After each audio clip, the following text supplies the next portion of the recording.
Bai Chen and Yi Mao used their first spiritual abilities and several shields were formed, blocking Moshier's team from advancing. This shield was also fortified by a layer of ice created by Enlengai's spiritual ability. The temperature on the platform also decreased thanks to another ability from Enlengi, slowing down Moshier's team moves. Xianxia also summoned a silver spear with a sharp and powerful aura as it was bathed in a red halo released by Fei Yuyan's spiritual ability. One of his 1,000-year rings also lit up and caused a blinding light to permeate its spear along with the red halo. Blaze Tiger's projection with wings of fire also reached above the spear and released a bluish flame on Thusan Strike Lance. It all happened quickly, but Moshier didn't even bother to stop them from using their abilities. He was particularly interested in his opponent's ice and fire abilities, so he decided to let Bei Bei and the others fight them freely. If something happened, he would step in to help them. An image of a cross appeared on the chest of Bei Bei, who was ahead, while Xianxia smiled slightly. When he was about to throw the spear at Bei Bei, Yu Hao's spiritual shock hit him and caused his attack to hit and destroy the shields within his formation. Hikaru took advantage of the situation and within 3 seconds built a spirit tools fortress made of gun barrels. Each one fired several bolts and created huge explosions, completely destroying the rest of the shields and attacking Xianxia. The explosions were extremely frightening, and this attack was enough to even kill a Soul King. When the explosions were over, Xianxia could be seen in an extremely pitiful state, and the only reason he was still standing was because of his Class 6 armor, which was now in tatters. Seeing how the situation became more chaotic, Zhang Nanan used her first and second spiritual abilities, Waste Bow, and Gravity Control, respectively, to knock Yongming off stage.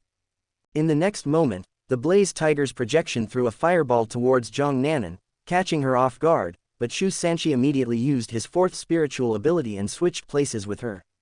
He steadied his feet on the ground and with his center of gravity tilted slightly forward, he met the attack head-on with his shield. Bei Bei was also attacking Song Hu, Bai Chen and Yi Mao, who were trying to back off a bit, trying to regroup with Xianxia, who had once again used his spiritual abilities. However, in the next moment, Frost Bear's projection roared and Enlengai's fourth spirit ring lit up and an ice tornado took shape, directly attacking the center of Moshier's team formation. The power of this spiritual ability was at the level of a Soul King by being empowered by a Skull Spirit Bone. When Xianxia was preparing to defend Enlengai's attack, Moshier made his move. Moshier raised a hand and the temperature, already low on the platform, began to drop further. A white mist could be seen as the platform was completely covered by ice. Even Yu Hao, who had a martial soul related to ultimate ice, shivered as he felt the cold produced by Moshier's movement. How is that possible? The Ice Empress and Daydream screamed in shock in Yu Hao's mind. The Ice Empress was especially incredulous, as in her thinking, there was no way anyone other than her could have such a powerful ice attribute. Besides Yu Hao, Enlengi and Fei Yuyan were even more terrified as they felt their martial souls shudder with the ice released by Moshier. Everyone at Star Luo Plaza was also shocked by Moshier's move, who hadn't left his place so far. From his perspective, Moshier became even more unfathomable. His sword skills were already powerful enough, but now he hasn't even released his spirit rings and has been able to directly take over Enlengai's attack. The tornado that was furiously heading towards Moshier's team stopped and ran back to Xianxia's team, who now had their legs pinned to the ground by the ice created by Moshier. The tornado was even stronger now. Xianxia tried to throw his spear at Moshier as he was the cause of his problems, but in the next moment he felt his head hit by Moshier's mental shock and passed out instantly. You had to know that Moshier's and Yu Hao's mental shock were on completely different levels. Not to mention that Moshier's mental power was even more powerful, reaching the standard of a soul sage. It wouldn't be a problem for him to kill any Soul King with his mental attacks. Even weaker Soul Emperors could be knocked out if their mental defenses were weak. The only reason Moshier didn't use it much in his battles was because he wanted to gain more experience against his peers and improve his sword skills. Seeing the shock of Xianxia's team when he passed out, Moshier asked blankly, "Do you want to continue?" When they heard Moshier's voice and saw the tornado approaching while they were trapped on the ground, their expressions turned bitter, and Enlengi said in a helpless voice, "We've given up. Shrek Academy is the winner of the match." In the referee's voice, the people in Star Luo Plaza roared in excitement. Moshier once again led his teammates and returned to the hotel on Wang Yan's advice. But when he was about to reach the hotel,